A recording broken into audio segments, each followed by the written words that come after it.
Welcome to the Greatest Table Podcast, the only podcast you can guarantee our guest today is sitting in a high chair to be able to sit at the table.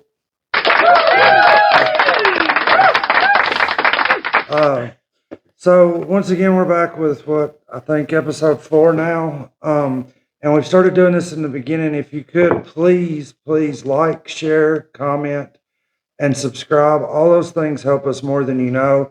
The comments, I don't even care if you tell us we suck. Just something in the comments. It helps get it into the algorithm. We want to grow this into something that, we can continue doing and putting out content for you guys. I enjoy filming and enjoy just getting to interact with people and what we're doing in this. So today's guest, we have a friend of Eli's, and I'll be real honest, I met him as we were walking down to the studio. Yep. So I know nothing about this story, which I think is going to be pretty cool. I know a couple of the highlights. I think Eli told me you were an atheist at one point. Yes, sir. I guess we'll start by Ben Price is your name. Yep. Where were you born? Let's start there. Well, I was originally born in, I think, Bexar County, Texas, but I didn't live there long. I moved to Tennessee with my parents, but my story really starts in, I'd say, around 7th grade. The summer of 6th grade to 7th grade, I moved to Florida with my grandparents, my dad's great uncle or something, some type of family member said that if we moved, he was getting older, so he was like, if you guys move down here and help us, then I'll give you this house. It's like $250,000 house because properties in Florida are crazy. Yeah. And so what part of Florida did you say that was now? St. Petersburg, Florida. Okay. Yeah. And so we moved down there to help him, but it turns out he was just a liar and a drug addict and Xanaxes and just all kinds of just crazy stuff the entire time. I remember eating dinner one time and he's just passed out on the floor. He tried to fight. I was like, however old you are in 7th grade, like 12. Like 12, yeah. Yeah, he's trying to fight me, waking my dad up in the middle of the night, trying to fight my dad. It was just real crazy living situation. And then I wouldn't say that I didn't believe in God because I had went to church, to live church when I was younger, but when I was growing up, it was just kind of whatever. But when I moved to Florida, I had this one science teacher who was like, God's not real. Out of all the religions, what makes yours right? He's not real, this, and that. Just all kinds of stuff. This is in public school? Yeah, public school. Just the teacher was... So as a kid, you have teachers just telling you God's not real. Yeah. So my stance on that, I do agree with the people that say we shouldn't have religion in school because that opens the door to, if you're going to observe Christianity in the school, the way that our society in America is built, then I feel like you have to observe other religions as well. Yeah. And I would just assume leave that door closed to the choice of the parent inside of the home. Yeah. Now, if you wanted to put your kid inside of a private Christian school, private Muslim school, that's your ability as a parent. I agree, yeah. But I don't think that I'm going to go into, if I'm not careful here, I'm going to go off the cliff but the gay pride flags in classrooms by teachers, any of it, I don't think that there should even be a Trump flag or a Make America Great Again flag inside of the classroom. I think that schools need to stick to educating our children on education. The rest of it they can learn in their life experiences. Yeah, I agree. And it was crazy, even at the school I went to over here, super small school, and we had problems like teachers having gay pride flags in classrooms and stuff. But they'd say oh, well, you can't have a rebel flag or this and that. That it was, if you're gonna have one, then you have to have them all. But I think you should just rather have American flag and that's it. That's what school's not supposed to be a political landscape. Yeah, Right. No, I agree. All right, so we're in Florida. You have a crazy uncle and a crazy teacher. Yeah. Well, the teacher just really, I remember it was crazy too because it was the very first day of school. It was the school year just started, the very first day, and he was kind of introducing himself, and then he was just kind of being like, okay, well, how it was teaching the Big Bang Theory, and he was like, and people don't understand that it's Big Bang Theory. It's just a theory. But anyways, and he asked how we thought it was, how the universe was made, and one kid was like, "Well, God made it," and then he was like, "No, God's not real." He got mad, like he got very mad, started crashing out almost, and he was like, "God's not real, this, and that," and then he was like, "All out of all the religions, what makes yours right?" And just so many things about like it's just not true. And as a kid, I'm 12, so I'm not really thinking for myself. I'm just like, well, I mean, Absolutely. that just this is an adult in my life. This is what they're telling me. Mhm. So I'm gonna go with it. And it's easier than being like, oh, God's real, and then getting in trouble or something. Yeah. So I just kind of went with that, and then so I would say when my faith started, like, right, I wouldn't say I really had faith, but that's when my like belief started breaking and deteriorating.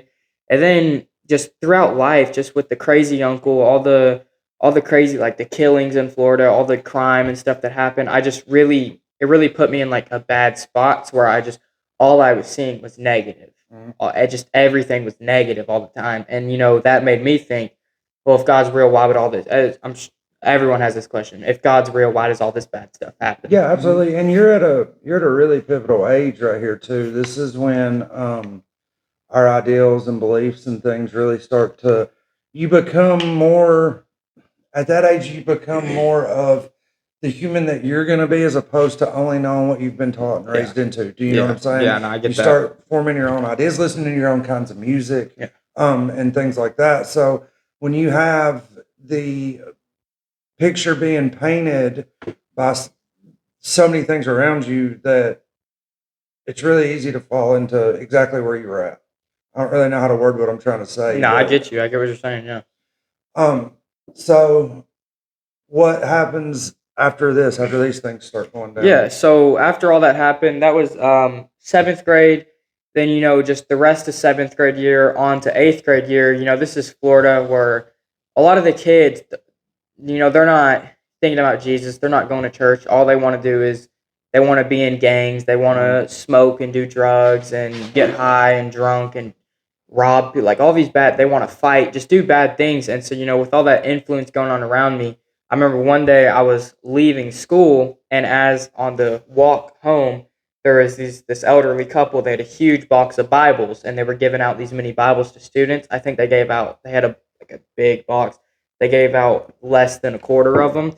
And then the next day at school, people were, yeah, just making fun of them. Like, yeah, you see those old people, like, bro, that stuff's not real. And when you're younger, that all that peer pressure influence, just like Absolutely. it really makes it hard to go above and beyond and be like, no, I know this is real, especially when your faith is already deteriorating. Right, you don't want to be the odd one out whenever Exactly. you don't even fully believe in it Exactly. yourself. Exactly. So, fun fact, I actually in Newport Richie went to sixth and seventh grade or sixth grade, something like that. It's a Mhm. long time ago. So I actually have experience in that school system. Yeah. Yeah. Yeah. But I don't think that those two cities are really, really far away. And it's still within that middle Florida landscape. I know exactly what environment and culture you're talking Yeah, about. You yeah. know what I mean? And it was so before that had always been right here.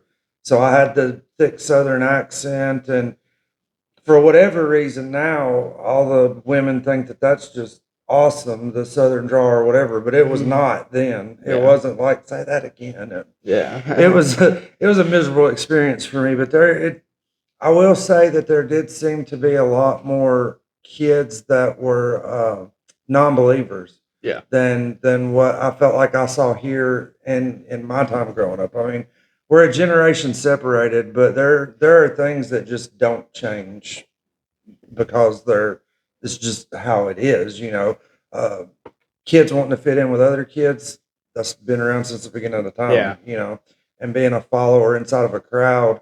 Um, I actually told Eli earlier today, I don't even really remember what we were talking about, but I was like, y'all are doing the same thing we did. You're just calling it a different word. Like some things just don't change over time. Yeah. Or at least not as far back as any of us are going to be able to remember through parents, grandparents, that kind of thing. Yeah.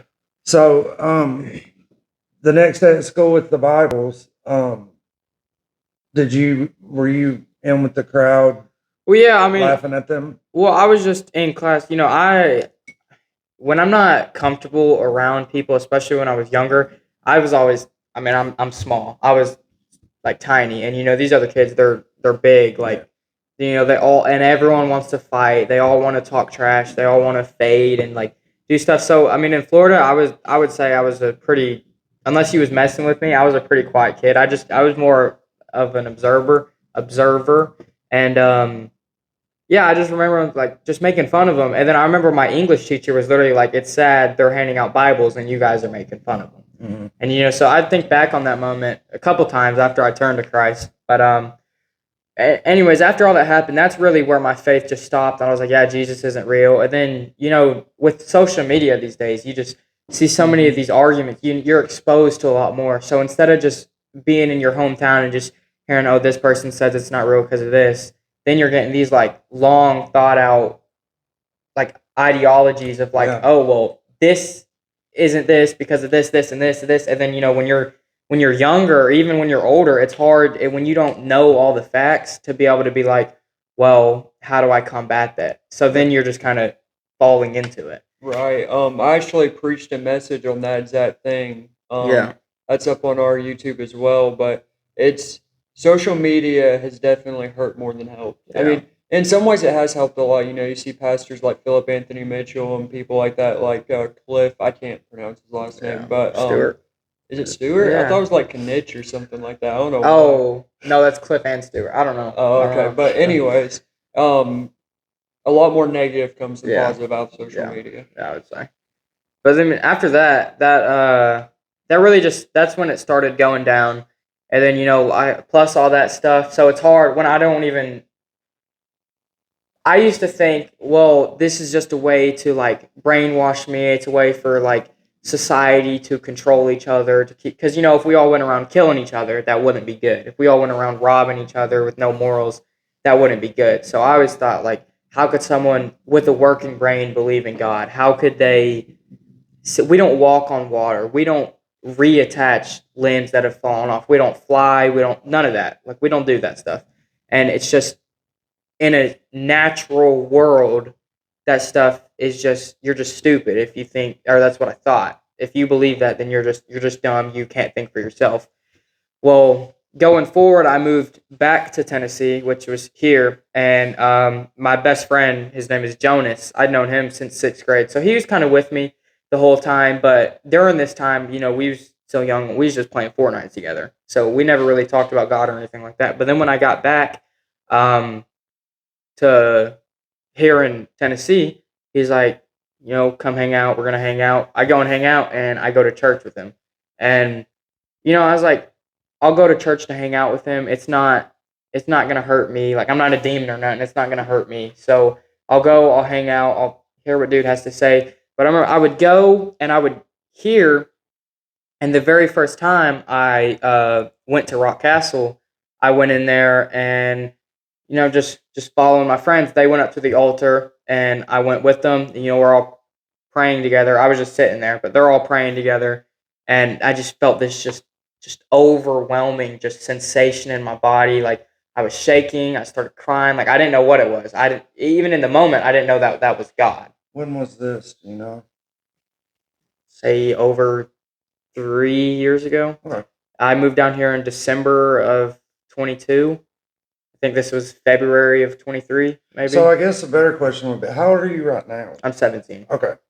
That would be, I'm just trying to put everything into Get a time so that I can understand it and so that everybody else, so we can just build a timeline. Yeah. So in that moment when those things were happening to you, what did you think of that? At the church? Well, you said you went up to them with them to the altar, Yeah. and they were praying and you weren't, but then you felt this overwhelming feeling, and you started crying and stuff. Did you just immediately think to yourself, "Oh, this is God, this is real"? Well, no. I mean, like I said, I was like, I didn't know what it was. I really didn't know. It was just had this feeling like I just felt like just I don't really know how to explain it. But then I started crying, started shaking, and then when they was done, you get up, go back to your seat. I mean, I just remember feeling like good. I felt like relieved. Like I felt like a burden had been just like I felt lighter after leaving. And I remember talking to Jonas later that service, and I was like, dude, I don't know why I'm crying. I don't know what's happening. And at this point, Jonas, we'd never really talked about God. He didn't even know I was atheist. I didn't think it was that big of a deal. We never really talked about it. And then, that what kind of snowballed into us talking about it. I remember sitting in the bathroom with him and his sister and then his other little brother. We were just sitting around. I think we was brushing our something. We was doing something in there, and we just started talking about it.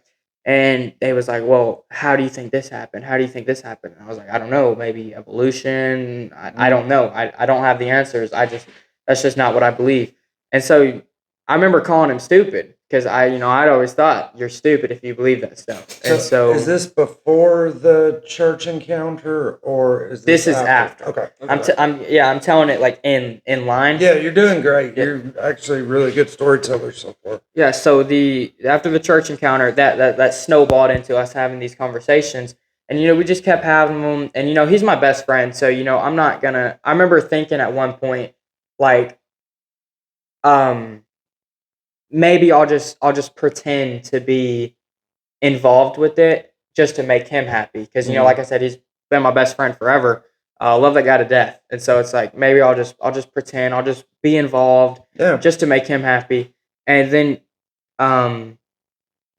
so then as it keeps going, we're talking about it, he's questioning me on it, and then I meet my other friends, Michael and Jess, and they're talking to me, and I'm getting closer with his whole family. So I have all these people talking to me about it. I have Nathaniel, the youth pastor, and I'm a young, cocky, like 15-year-old.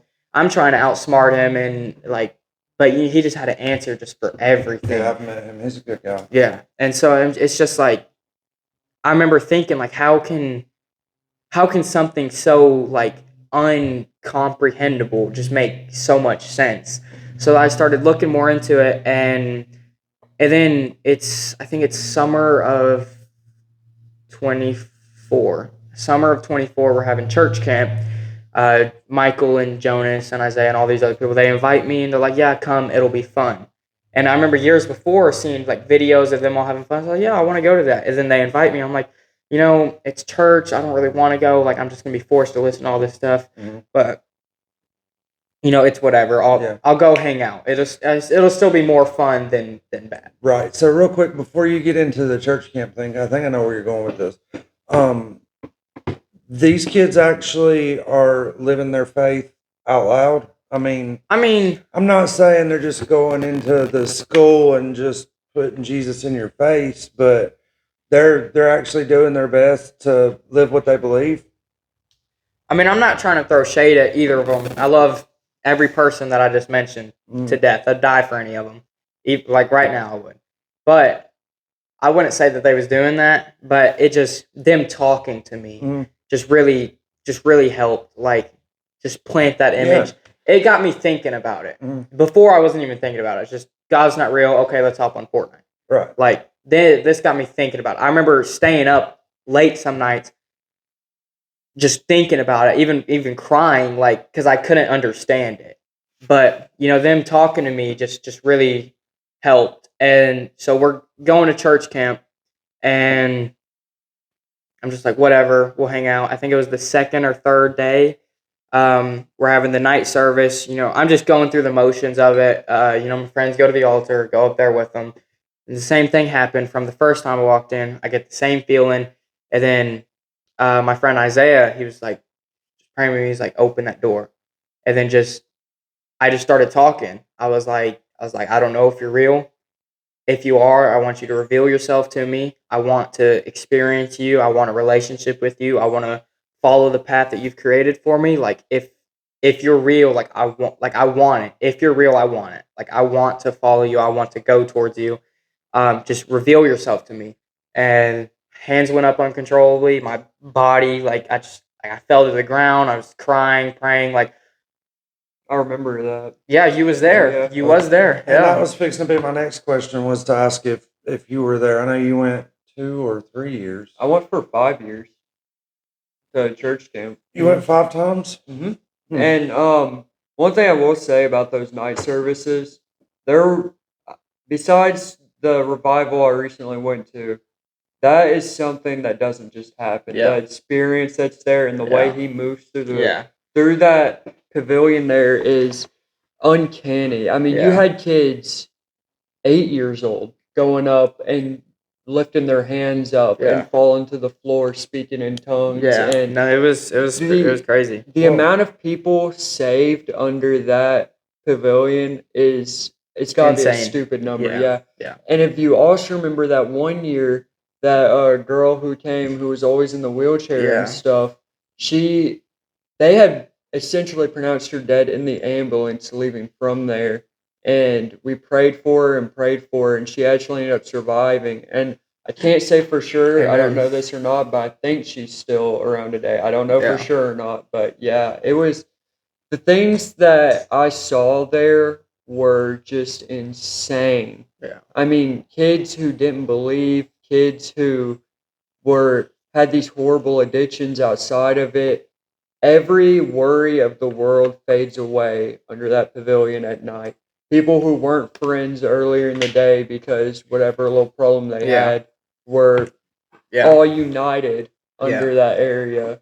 And Praise not, God. yeah, absolutely. And Yeah. another thing that was also the talks we also had after every services were awesome. Oh too. yeah, with Jesse, that one, yeah. yeah, that was nice. Yeah.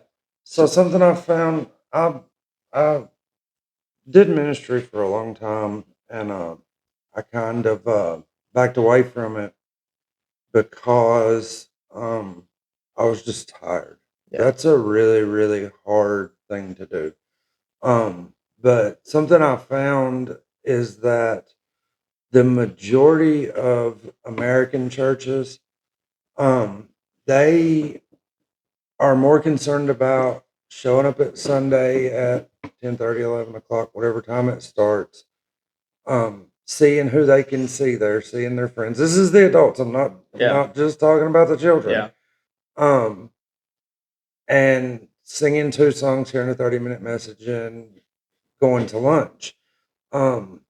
If you look at places like Africa and some of these South American countries, Haiti, where the missionaries go, those people have to walk 3 miles, 5 miles, sometimes for days to get to these services where these missionaries are at. And they come with a different expectation. They come with the expectation of seeing God move, Yeah. not seeing their friend. And I haven't personally got to experience it, but I've seen so many videos and stuff of just the types of revival and services that they have over there.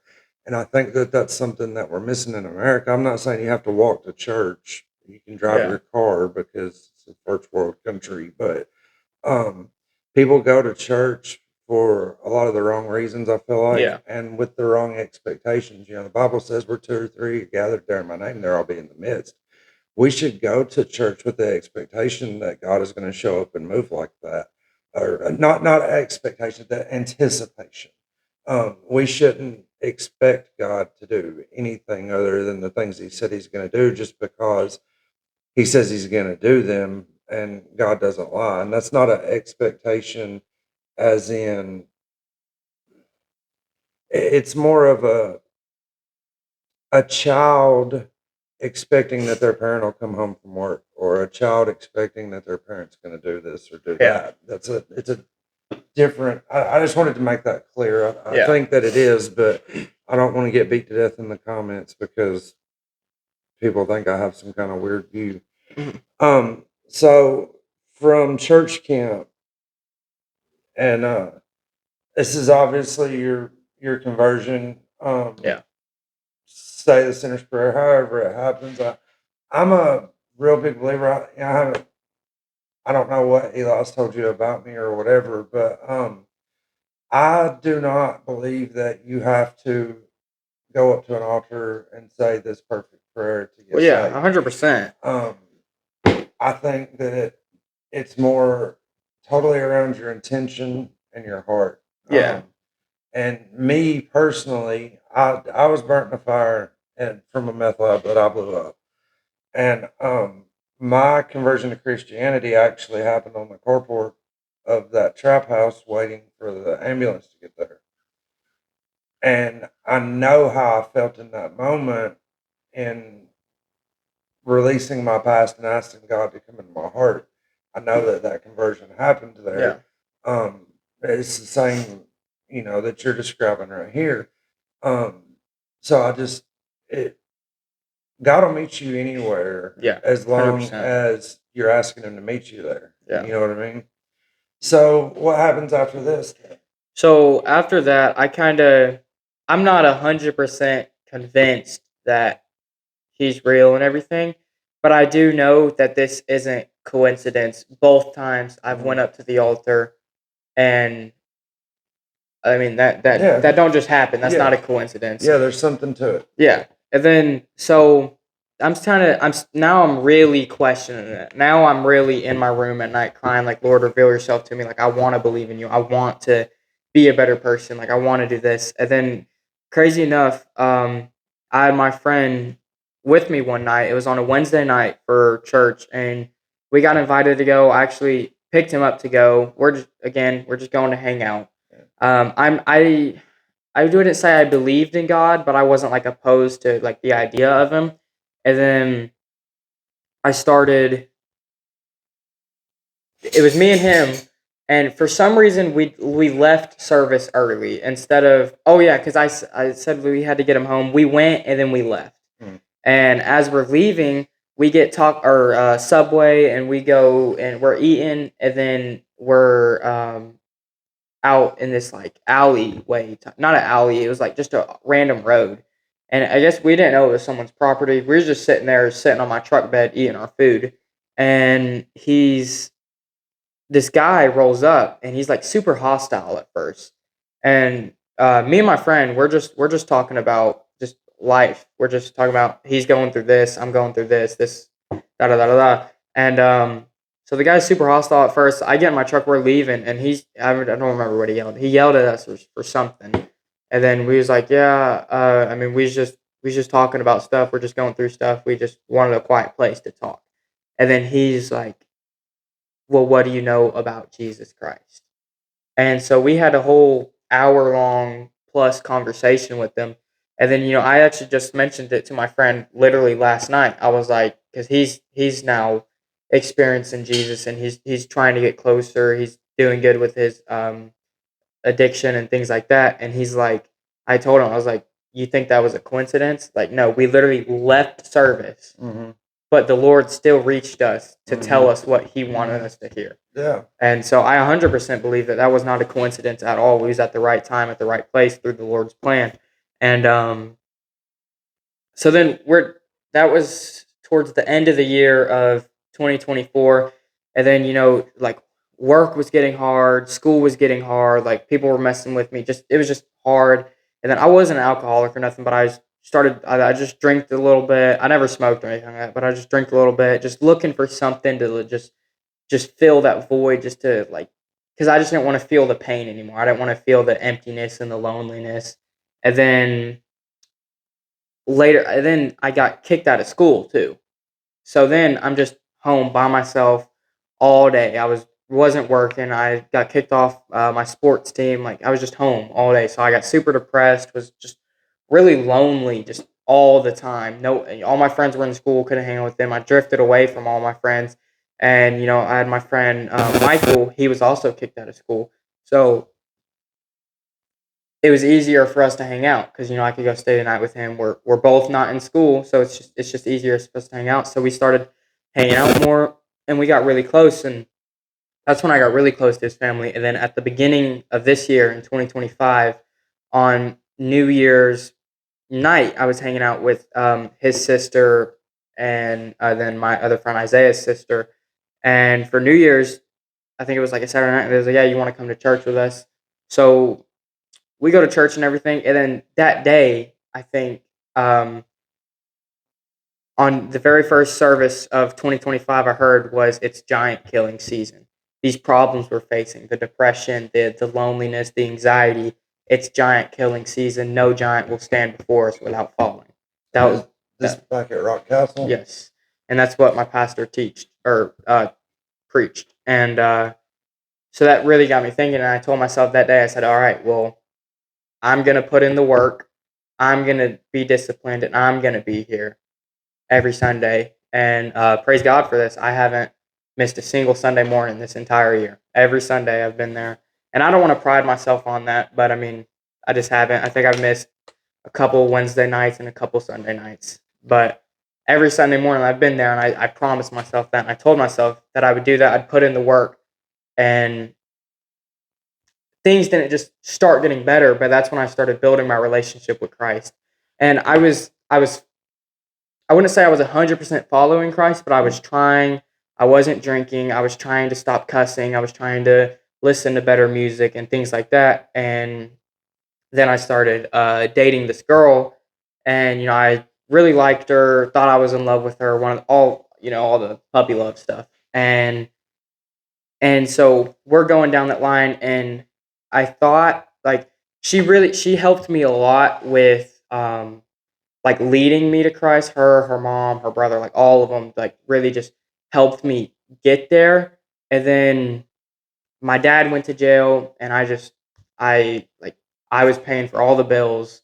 I wasn't working that much, so literally every dollar I had was paying for all the bills, everything we needed, and it just got hard. And this is in this year? This is this year. This is in April, I believe. Okay. So me and her started dating in like February. And then we're dating until April, and then my dad goes to jail, and things just get like really hard. And then I'm not myself, and I guess she's I guess she'd been praying about it. She didn't feel it was right, which respect, listen to God. And so we broke up, and my dad had just went to jail. I'm alone again. I'm all by myself, and so it got hard. I got like really, really low, and then so going forward, I just like I didn't want to go to church, but like I said, that promise I made to myself, I'm very of my word. Like if I say I'm going to do something, then I'm going to do it. Mhm. And so, I still kept going. I didn't really want to, but I kept going. And then one day something happened, and it was just the last straw. And I don't want to go into like detail or anything like that, but I wanted to kill myself. Like it was I just didn't want to deal with it no more. I didn't want to worry about anything. But luckily there was people there to stop me. And then, like I said, I'd been feeling alone for so long. And then that night in my room, I was by myself in my room, but I didn't feel alone. And in the moment, I don't know what's happening. And in this memory, I'm just sitting back, and I'm just in my bed, and eyes are blurry. I'm crying, whatever. But I didn't feel alone, which is weird because for so long I hadn't felt that feeling. And now I'm realizing that was Jesus in the room with me. So, I want to back up just a little bit. You you were dating that girl, things happened with your Yeah. dad, and life's just really kicking you in the teeth, it Yeah. sounds like. Would you consider yourself to be a Christian during that time? Yeah, I mean, I wouldn't say I was 100% following and living for God, but I will say that I think I was in that moment or in those months I was trying. I was trying to be better. I would consider myself a Christian. Yeah, I would say I was you following were God. there Yeah, every time the doors were open, yeah, essentially, right? yeah, So I mean, at least you were trying. None of us are ever gonna hit the mark of perfection because none Yeah. of us are Jesus. yeah, But trying says a lot more about, eh, I mean, I know a lot of people that are at church every time the doors are open, and they're definitely not even necessarily trying, yeah, but they're there for I own a business, and I think you do too as Yeah. well, right? Yes, We're gonna sir. get into that too. I want you to be able to plug that. But so I I have seen in places a lot of people will show up at church because there's people there and it Yeah. helps grow their business. Yeah. Like, there are a lot of people that attend church for all the wrong reasons. But in that time, you do feel like you were trying to find your faith Yeah. and live in this faith that Yeah. you really have only learned about Yeah. not that long ago. Um, I'm trying to think of how I want to. So you're sitting in that room, and this is about as low as you can possibly get. It Yeah. sounds like uh, thoughts of ending it are there. I I've been really fortunate as far as a lot of my wife especially makes fun of me because I just I don't know, I just have this resilience ability. Everything can just be stacked against me and I'm Yeah. just still smiling. Yeah. So I don't know a lot about depression and stuff now. I will say in the past 5 years or so, I've had several times where I have dealt with that myself. Anxiety and depression. The only time I ever really had any thoughts like that was because I was coming off of some really heavy drugs, and you can set that on the table. Oh, and that apparently is a side effect of some of those as you're detoxing. Come on, get out. Sorry to y'all. I'm dog sitting, and this one can't be left alone anywhere. But I've really been blessed and fortunate to not really have to deal with that. But I know that depression and anxiety are a very real thing, and a lot of folks do go through that, you know. Yeah. And to know that in that moment, even though you were alone, you knew that you weren't alone. I know exactly what you're Yeah. saying and speaking on, you know. So where did things go from there? Well, I kind of fast forward a little bit. I would definitely say I was Christian. Like I said, between those months, like I had testified on stage, I had got baptized, all kinds of stuff, and I thought like things were finally like getting better. Like Jesus was the way I'm getting better. But then after all that happened, I would say I wouldn't say I didn't lose my faith, but it started going down again. I was like, well, was I wrong? And then, like I said, that night I had finally not felt alone, and you know, in that moment I didn't realize, but like I said, now I'm realizing like that was Jesus in the room with me. And then I literally, like I said, that feeling it felt good.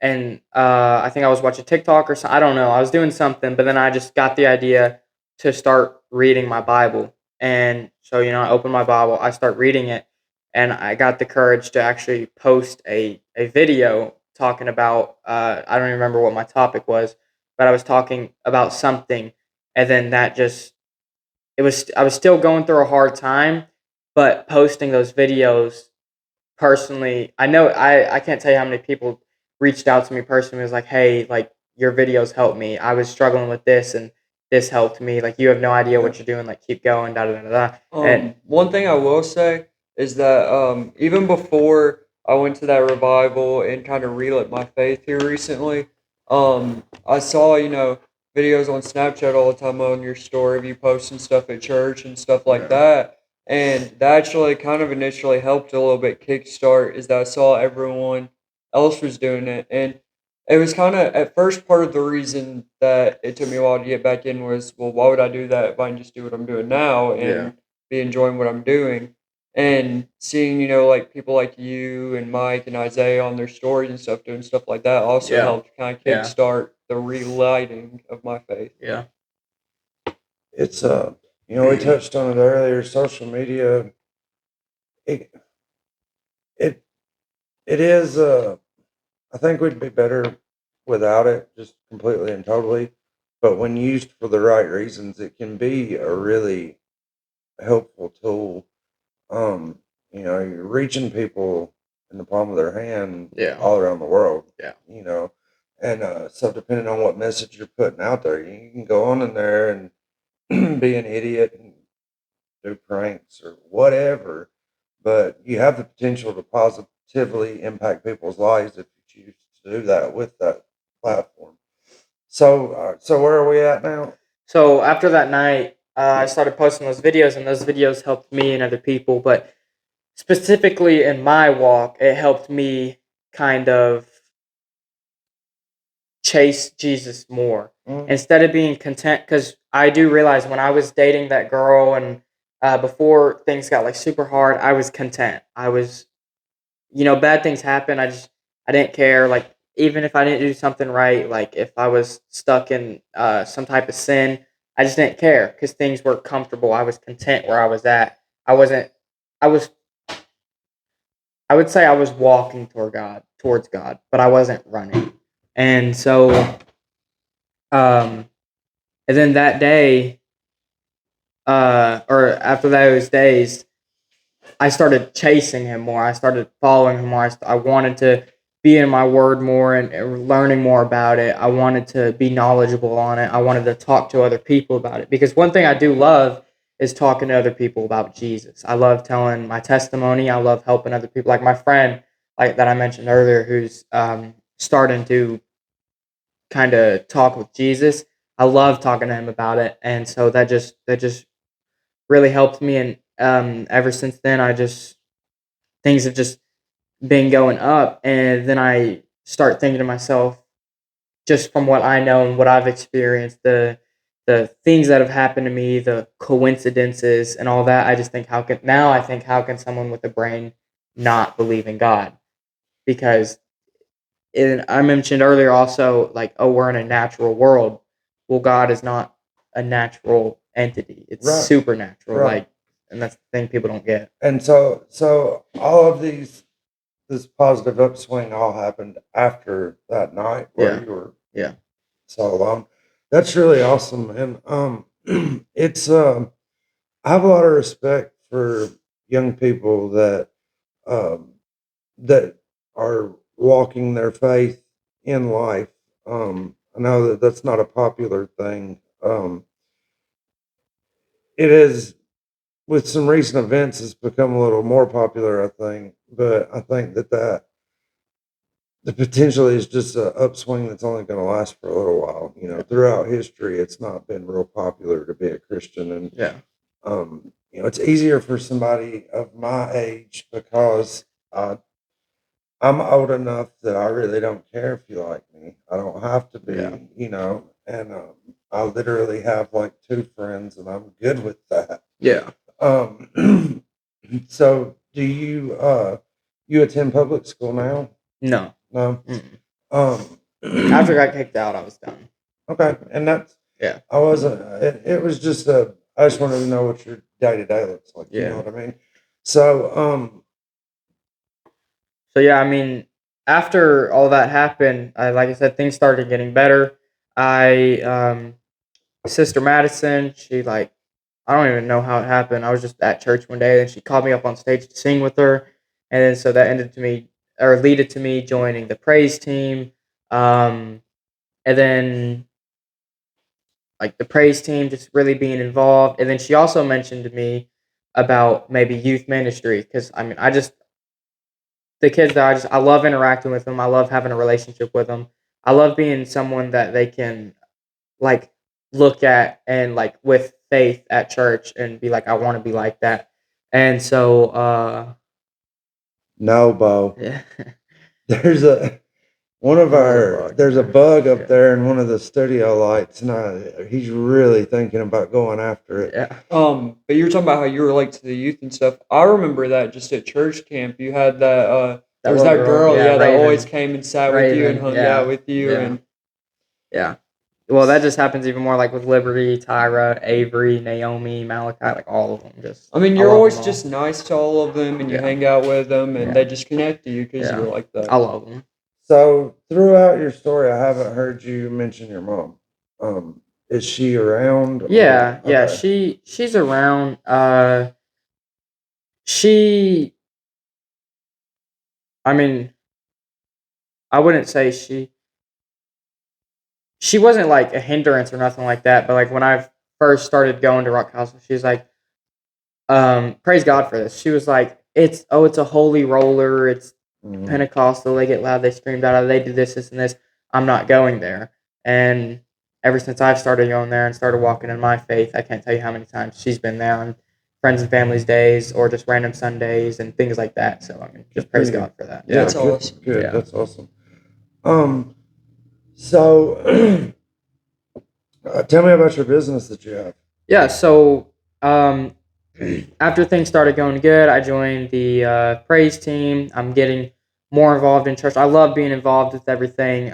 With the little kids, either sent things up or going out. Like for Friends and Family Day, we had that big like feast, I guess, at the Twin Oak Community Center. I love I went out and helped set up the tent. I don't know how much help I was, but I went and helped set it up.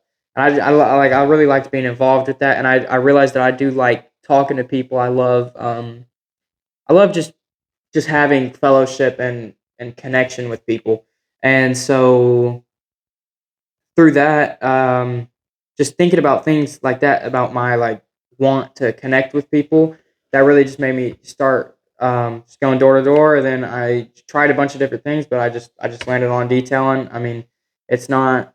So what are some of the other things that you tried, if you don't mind? I mean, I tried pressure washing, gutter cleaning, just basic, Just like easy, handyman stuff, yeah, yeah. door to door stuff. I landed on detailing just because I don't know. One night I was out with my friend. I seen a foam cannon at Walmart and I just bought it. You just bought I it? have no idea why I bought it. I liked it and I bought it, and then I went in. I used it on a car for free, and then he was like, "Well, do you do the inside?" And I was like, "No, I don't." But then I started doing the inside, and yeah, it's just been up from there. So what's the name of your business? It's Priceless Details. Do you have Facebook page Yeah. or Yeah, it's the same thing, just Priceless Details. so Priceless Details, and at the beginning of this we'll put a little thing up on screen. What's the best way for people to get in touch with you to get something done? Just my number. It's 931-284-6074. You can text me, message me, or call. And so you serve Middle Tennessee essentially. I mean, I'll go just about anywhere, but if I'm having to drive like an hour, it's gonna be more expensive. Well, yeah, and I mean that's just part of it. And really, an hour away, you should find somebody closer. Yeah, to, I agree. So how long have you been doing that? Just a couple months now. I would say how much I'm making July, August. Probably, I think 4 months now. I think I started in the beginning of September. And how's it going? Are you? No, not September. The month before that, whichever one that is. You staying busy, staying booked? I mean, I started just going door to door to talk to these people, and then I started I've had some really amazing customers that had some really amazing customers. Some that have tipped really well. Like I know this guy at the bank. He tipped me a good amount of money, which really motivates me to stay going. And then this one lady, she gave me an iPad to help run my ads and things on. Which that's awesome. Yeah, just really, really nice of her. I've been in 10 years now, I think, real close to it that I've been in business. I've had a couple of people tip, but never an iPad. That's insane. Yeah, that's crazy. And I feel, I mean, it's cool that they do it, but I've had people tip cigars, and I don't even smoke cigars, but you say thank you, and you know. Well, I take that back. Once every few years when Tennessee beats Alabama in football, smoke a cigar then, but that's the extent of my cigar smoking. Yeah. So how with winter coming up, how do you have a through winter and have you? I think a lot of people, when you're in a type of seasonal work like this, or they think it's seasonal, they think that the winter's coming up, it's time to switch, do something else, something more festive like Christmas lights, or maybe an actual 9 to 5. But I mean, I think I'll be fine if I'm running ads, so people are still texting me for leads, and I don't have to go door to door anymore. I mean, posting in local groups, and then I'm also going to offer I don't think it'll snow this year, but if it does, salt undercarriage removals, ceramic coating, you can do that all year round. Yeah. Protects it from the dirt, scratches, snow, rain, mud, whatever. And then gift cards, things like that. I mean, I would, just invest time into it. it's, everybody's built differently. Some people are meant to get up and punch a time clock at 9 and Yeah. punch out at 5 and be done with that job and walk away from it. Yeah. As a entrepreneur or business owner, you don't have that luxury. Yeah. And especially like with what you do, you can big SUVs are this price, small SUVs, cars, and you can have like a set price list. But Yeah. everything that I go look at, I have to actually sit down, and this book is full of just materials list, and that changes like really regularly. Yeah. It's getting a little more level now, but there was a point where it was changing on, it was either Saturday evening or Sunday going into what they considered the beginning of the week.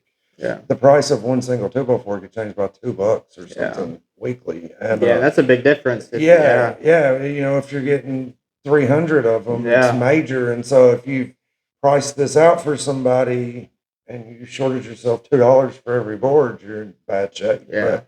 But if you have the drive and I don't have to be told to get up and go to work Yeah. and to work when I get there, Yeah. I highly recommend anybody explore being an entrepreneur. There's so Yeah. much more freedom. 100%.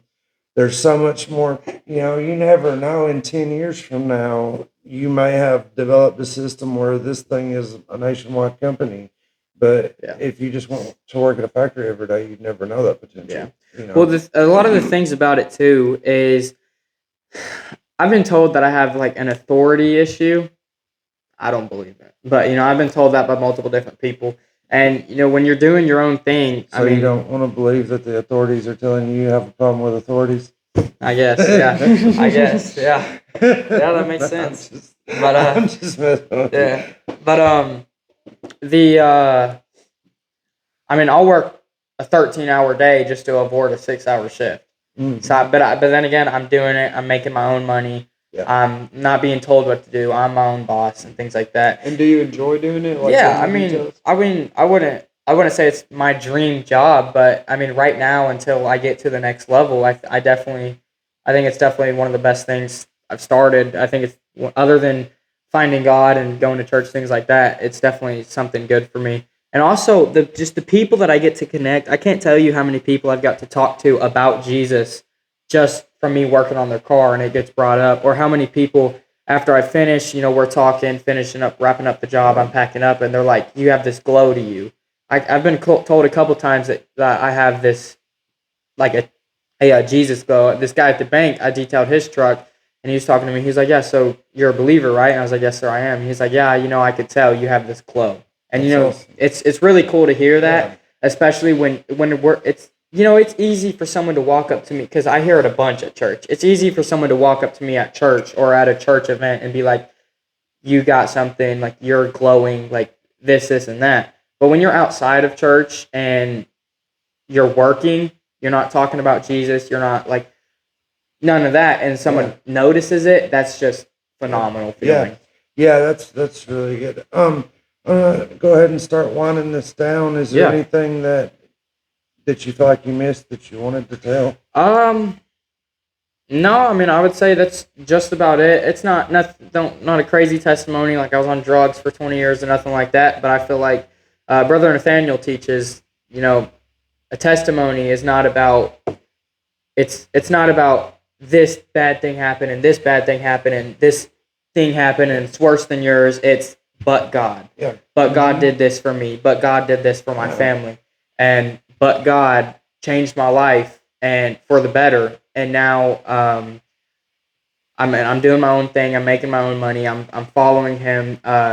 Things are getting better. Like life is getting better. And a lot of the people get this confused. Following Jesus doesn't mean no storms. It means you have a lifeguard that can walk with you through those storms, that can calm those storms. In my personal walk, I've actually just personally come to find that the closer I follow Jesus and the tighter my walk is, it seems like I get hit with those storms a little more, maybe Yeah. even. Yeah, And I'd that's agree. okay. Yeah. I mean, I know how to deal with them. I would rather go through 10 storms every day with someone who can tell them to go away rather than one storm a month facing it by myself. Right. Which, Absolutely. and what I've been told countless times about that is that, well, you're gonna face less severe storms if you're not following God because the devil doesn't want you as bad. He He's essentially not already trying to has get you. you. Right. Yeah, have you seen the thing about, I think Bryce Crawford said it, about sitting on the fence too. And it's like the devil owns the fence. But if you're not on that fence and you're just doing your own thing, you're on his side. You know, this is the fence, this is God's side, this is Satan's side. If you're already on his side, he's not going to pull you off that fence. He's not going to Right. attack you trying to get you over here because you're already there. Exactly, So- and that's why Christians will face a lot more issues and troubles is because he wants you to come to him. Yeah. He knows that you are way more of a problem with God for his agenda than you are even if you believe God is real but not actually following him. Well, I also want to say, if there's someone watching where you're not following Christ, first of all, open that door. It's the best decision you'll ever make. But second of all, even if you're not following Christ and you're facing those storms, that's not because of what Eli just said, because, like you following God and, he's trying to bring you away from God, but it's because he knows the power and the change that you'll have when you start following him and you're a part of the kingdom and you're a brother or sister in Christ. So even if you're not following him now, I mean, Satan knows he's not all powerful, but he knows if you switch and you start following God, he only knows the crazy things that you'll do for the kingdom, the people that you'll bring to God, the story that you'll tell, the testimony that you'll have. So even if he's attacking you, it's because we can see it. So he can see it. So I guess in closing, I really enjoyed this. I love talking to young people, especially young people that have a story. It's good to see that there's a generation behind me that are gonna pick up the mantle and continue to carry our beliefs forward. I enjoyed every minute of this story. As far as your business, my only advice would just be don't quit, don't give up. Yeah, 100%. It gets trying and it gets difficult, and you mentioned it already. That's why I didn't say anything about it. But using those local groups, social media is free advertisement, dude. Yeah. And Oh, yeah. commercials don't get any cheaper than that. Yeah. And just telling people, reminding them, hey, if you don't care, come and give me a review. It's way harder to get the good reviews than the bad. I heard somebody say one time years ago that it takes like 10 good experiences before people tell someone, and only one bad one before it spreads. And so it's, just protect that reputation and keep doing it. But I think you're onto something. Keep walking your walk. You're gonna have more trials, and you're gonna have 100%. more times where it gets difficult. But so the only thing I'd like to say is that I hope y'all enjoyed this. I personally did. I really enjoyed Ben's story. It was good. I was dead serious. I knew he was coming today. I'd never met him before. I was in the shower when he got here. Yeah. I literally shook his hand when we walked down to the studio and turned the camera on. So I know exactly as much about him as y'all do. But if you wouldn't care, if you're still here now, please like, comment, share, subscribe. We got to get our subscriber count up and going some too. We just want to sit down with people and talk. I told all y'all this when we started the channel. And I've been working on back channels this week in the background, trying to get some people to come sit down and talk to me that absolutely do not agree with me. Trying to get it done in a way that it's fair to them as well. whether that's doing it through video or whatever, but debates get heated and it just Yeah. is what it is. But I don't want them to feel attacked either. But I feel like if you have an idea and a belief system, it's good to take that system and challenge it against someone who doesn't believe the same way that you do, fundamentally or whatever the case may be, to see if your idea will stand up to challenge. You know, that's the only way we know. But you got anything you want to add? No, that was awesome. I'd like to close with a prayer. Oh, Yeah, absolutely, absolutely. 100%. One thing I will say is, you mentioned Nathaniel, just once again, great dude. Yeah, I love him. I'll be honest, I probably still would have happened eventually, but I don't think I would have got off the ground as early as I did in preaching without him. Yeah. Because, I felt like I was called to, but I didn't even know what it meant to be called yet. Yeah. And so I went up to him and told him about it, and he was like, dude, you're being called. Yeah. And he sat me down and walked me through everything. So once again, Nathaniel's like awesome dude. Yeah. I have The amount of some- times the amount of times I've went to him and asked him something because I had no idea is just crazy. And he's always been patient. He's always got back to me with an answer that makes sense. And he's talked to me for hours at a time over text, being like, "This is why," and I'm like, "Well, I still don't understand." And he keeps going and keeps until I understand it, until I get it. He's a I've great watched, guy. I love him. yeah, and his patience is really. Oh yeah. I mean, if you remember at church camp that year, that person literally was up in his face yelling over. I can't remember what it was during one of the Yeah. teen nights or whatever, and he just kept his cool. And he's a really awesome dude. I love Nathaniel. All right, if you want to take us out in a prayer, we'll just close just like that. I'm great with that. Heavenly Father, I want to thank you for this opportunity that you've granted me with this table with, Father, that we can spread this message. And I just want to ask that if there's anyone watching that isn't following you or on that fence, Lord, or even on the wrong side, Father, that you just touch their heart, reveal yourself to them, Jesus. I just want to thank you for the fellowship that you've granted us with, and I just want to ask that you keep blessing us, Father, that fire inside of us keeps growing, and that no weapon formed against us will prosper, Lord. No weapon formed against us will be enough to knock us off of our grind and run towards you, Jesus. I just want to thank you for all the mercy and forgiveness that you give us. No matter how many times we mess up, we know that we can still truthfully and heartfully come to you, Jesus, and ask for forgiveness, the strength and the courage it takes to go up to the altar and give our sins to you, Jesus, and have you forget about them so that we can walk farther towards you and run farther towards you and hopefully one day join you in the kingdom, Jesus. I just want to thank you for everything that you do for us. Amen. In Jesus' name, amen. I thank all y'all that have continued to tune in. The weekly show will be here again next Monday. But until then, thank you so very much. And if you got something you want to talk about, bring it to the table. Thank y'all for watching, and we'll see you at the table.